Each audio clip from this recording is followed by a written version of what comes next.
welcome to a new video. And it's been far too long since I posted a video the last time. I don't really remember when, but it could have been in December somewhere, in the end of December I think. And yeah, it's time to do it again.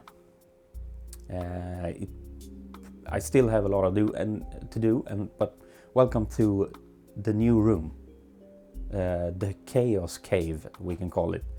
I'm not finished yet, so it will probably not be a video once a week right now, but later that's my goal.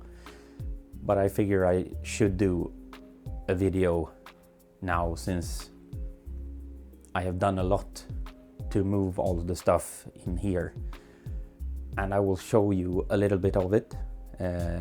It's not finished, but there is a lot of stuff in here, and it will be even more stuff. And I figured this video will be in English because it will be a bit about the laser cutter engraver that I have, and I have done some modifications on it, and all the videos I will do about the modifications on the laser will be in English. So that's why this is also in English, to start with the laser things. But yes, this is the chaos cave, the new room, or two rooms. The other room where I was before, it's on the other side of this wall, and that's basically the size of this room where I'm right now. It's not big, but it's bigger, and I have more space for all my stuff, because I didn't have enough room in there for all the stuff. But I will show you a bit. I will see if you see anything on the camera. But this is where I have my desk. It's a new desk, made it myself. I have my computer here, a little bit of room to do small stuff like electronics and stuff. I have my soldering iron here, yeah, like small electric stuff. And this is where I have the computer to do all the designs for the 3D printers and the laser, and this is where I keep all camera stuff. I don't know if you can see me now. Yes, you can. So I have camera stuff, some boxes with stuff. It's stuff everywhere. Regular printer to print like shipping labels and stuff. This is just, I don't know what you saw. Yeah, this is just basically an empty wall, or it's not empty, but there is really not much happening to this wall. It's just a place to hang my guitars. And I will move the camera around. I will place the camera over here instead. So this is another shelf with a lot of stuff. I have like all the batteries. They are I don't know if the camera will follow me here. Yeah, it's all the batteries are here, and the rest that I haven't done anything with is in the other room. The small CNC is just stored here. I have stuff for my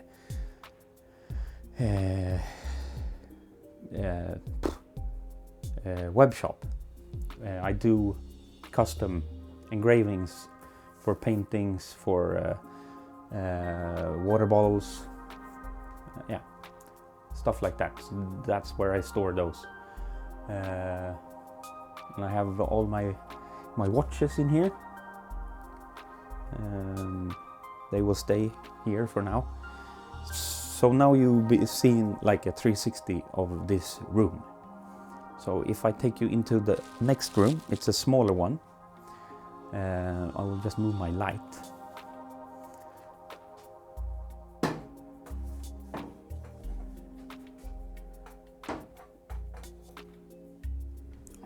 I don't know if you can see, but here, this is kind of a small, a narrow room. And it's just behind the camera, it's like 40 centimeters of empty space. But as you see here, it's cramped. It's a lot of stuff. Here, now I don't know if you can see it if I go down like this. Here's the laser. That's the first machine on this bench. Here is my Ender 3 V2. Here is my Flashforge Creator Pro.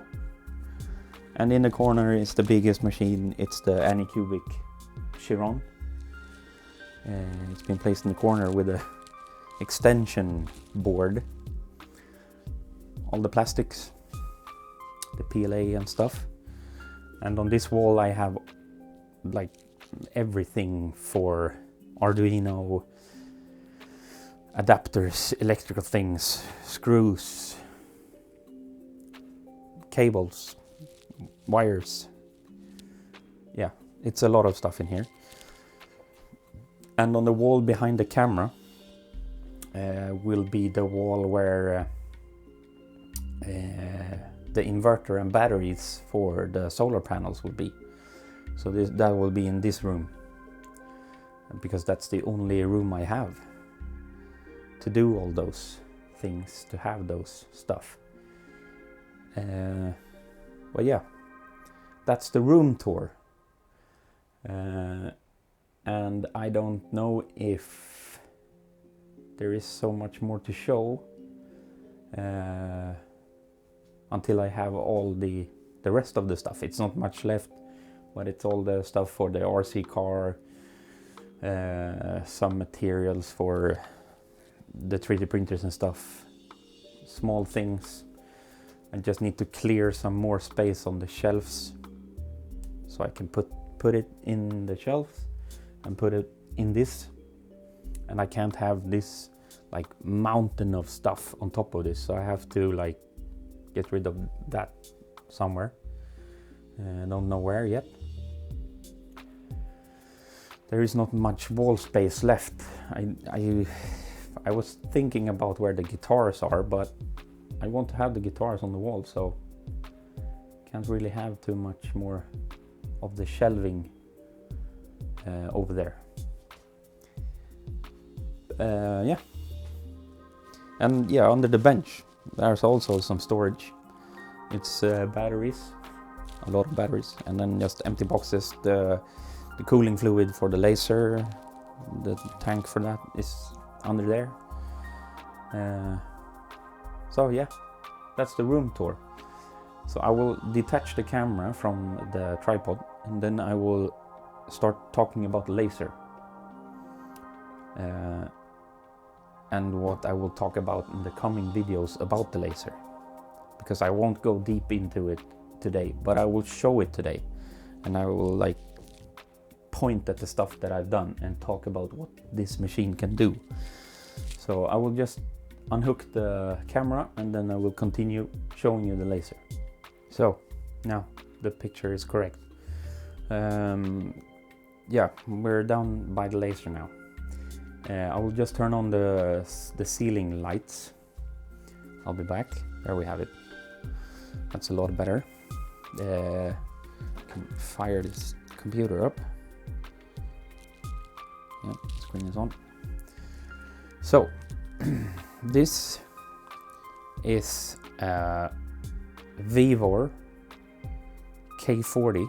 It's called K40, like there is like, I don't know how many different brands or non-brands or whatever there is that makes a K40 laser, but they are all called, it's a generic name, they're all called K40 for some reason. I don't know why, or I do know somewhat. The 40 is because it's a 40 watt laser tube, CO laser tube in the back. underneath this one. I can't open it right now because I have the outlet goes up to there, so I can't really open for the tube. Yeah, so it's a 40 watt CO2 laser with an area of engraving possibilities or cutting possibilities of 300 by 200. So it's not the biggest. I haven't had it for more than like a bit over a month, but I already want a big one. But now I have this, and I will have to stay with it. If we open the lid, this is how it looks inside. Now you see some scrap woods from lettering and stuff that I've been cutting. And some of you that have a K40 laser will already see some modifications that I've done. But we will talk about them later. But this is the build bed, or the engraving bed. As I said, it can move in the area of 300 by 200 millimeters. So it's kind of small. You can fit a little bit bigger of a piece of wood or whatever. It can go under the outlet a little bit, but you can't cut over there. So yeah, and this is the control panel, and I have modified this one, so this one don't do so much. It's basically, right now it's just the limit of how much output I can give to the tube. So I don't really change that one much. This is the laser switch. It's off right now. So if I would start to cut something, the laser wouldn't burn because that one is off. This is the test switch. That doesn't either work anymore. I have to do the test fire in Lightburn to test my laser. And that's the on-off switch. And that's the milliamp meter. It's an analog meter on this one. So you see how much output power the laser have when it burns. But the modifications I've done under here, this is the big part. It was really dusty in here, I can see. For you who have one of these, you will notice a second power supply. It's a 12 volts power supply, because that one is 24 volts output, and I want 12 volts for some stuff.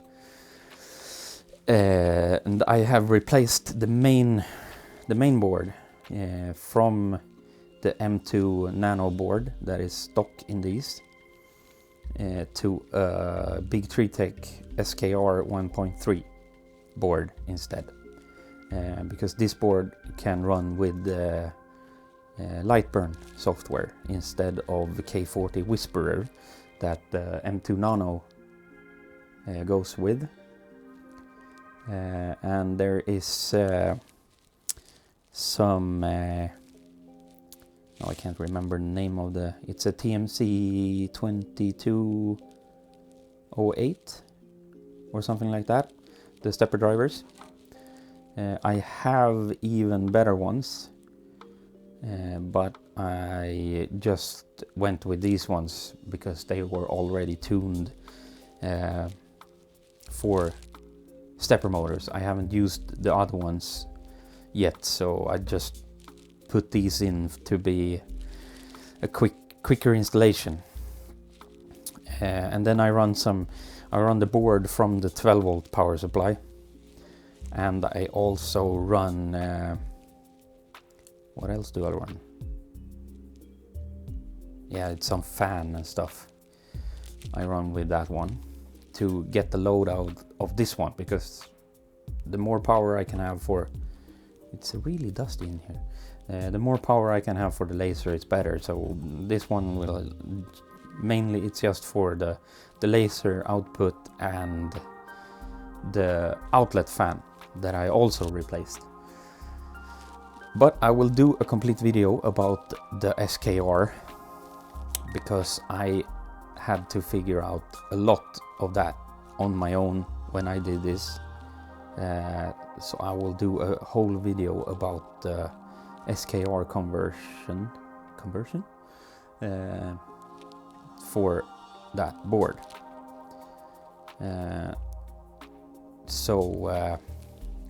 That we will get into in another video.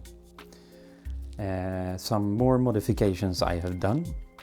You see the tube, that's for the air assist, and now this looks really tacky, but I just 3D printed the bracket and I had to use hot glue just a little bit to get it to stick, and that's just a brake line tube that I've bent a bit to get the airstream to get directly to where the cutting area is. And then the tube runs out and to that pump. It's an aquarium pump and it works great. It's super silent and that's really awesome. And the air assist, it's really important. That's not the best way, but it works. And then the other modifications, you can see the raster. It's custom made by a good friend of mine who made it. That's also laser cut, but with a more powerful laser, of course. That's really good, and it really helps when to cut through plywood and everything. I can do it in one pass since I have this, because it gets air through from the other side. Works really great. And you can also see one more modification underneath the raster. That's a tumbler that I made to engrave like round objects, like a water bottle or a glass or whatever. Also works great. But I will do another video of that one to show you how it works. And another modification, I've done so many modifications on this, or improvements. I don't know if you can see it, but it's right there. It's really dark in here. That's a scope, or a scope. You see the 4 LEDs. It's like white LEDs. And the hole in the middle, that's where the laser comes out from the first mirror on the other side. And it goes through and it hits the second mirror, that is right here. But those LEDs also shines on the second mirror, and then it shines into the third mirror, the last one, and goes through the lens. And then you can see 4 dots on the piece you're working with, and you know in the middle of those 4 dots is where the laser will hit. So it's a really good scope for like basically no money at all. That's all the modifications so far. Or yeah, and the add-on, it's the camera. Also a great feature in Lightburn, that you can use a camera. It takes like a still image of the bed. When you place an object, you can take a still image and get it as a background.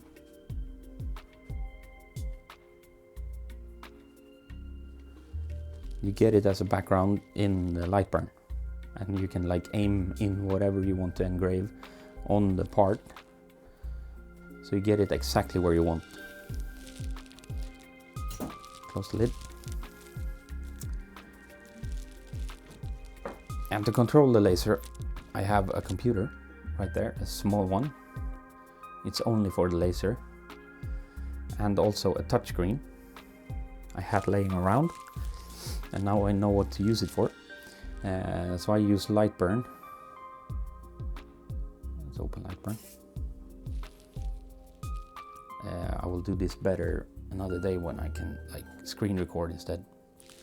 But I use Lightburn, and then I can show you the camera thing. We'll open the lid again. So there you can see, and then you can like press that one, and then OK, and then you get it like as a background, and that's like a really awesome feature because you can place whatever you want to engrave on here, straight on to it, and you know where it will engrave it.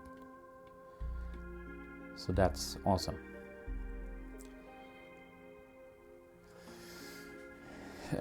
Yeah, so yeah, that was that video, and I thank you for watching it, and I hope I see you in the next one, and hopefully it won't take that long as it has done until now, like 1.5 months or whatever. But now I have a lot less stuff to move. I still have a lot of stuff to do, but I will try to make some more videos for you guys. And some of them will be in English and some of them will be in Swedish. I hope you understand. But thank you for watching, and I will see you in the next one. Goodbye.